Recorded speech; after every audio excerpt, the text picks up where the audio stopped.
అనంతపురం జిల్లా ధర్మవరంలో నారాయణ స్కూల్ పాఠశాల విద్యార్థులు మరియు ఉపాధ్యాయ బృందం మనం కార్యక్రమాన్ని నిర్వహించారు. పచ్చదనాన్ని తలపించేటట్లుగా చెట్ల ప్రాముఖ్యతను తెలియజేసే ర్యాలీతో పట్టణ పురవీధులలో ఊరేగింపు నిర్వహించారు. నినాదాలతో చెట్ల మాస్క్ ధరించి వనం మనం యొక్క ప్రాముఖ్యతను తెలియజేస్తూ ప్రజా చైతన్య కార్యక్రమాన్ని నిర్వహించారు.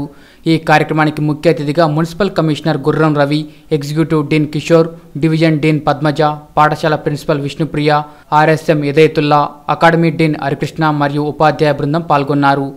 ఏమీ తెలిసి తెలియని చదువుకు మాత్రమే ప్రాధాన్యత ఇచ్చే ఈ చిన్నారులు ప్రజల కోసం, రైతుల కోసం ప్రతి ఒక్కరూ ఆరోగ్యంగా ఉండాలని, చెట్లను నాటడం వలన భూమి వేడిని తగ్గించవచ్చని, వర్షాలు రావడానికి, స్వచ్ఛమైన వాయువు అందించడానికి ఇలా ఎన్నెన్నో చెట్లను నాటడం వల్ల ఉపయోగాలు ఉండునని, వాతావరణ కాలుష్యాన్ని నివారించేందుకు చిన్నారులు సైతం ముందుకు అడుగులు వేశారు.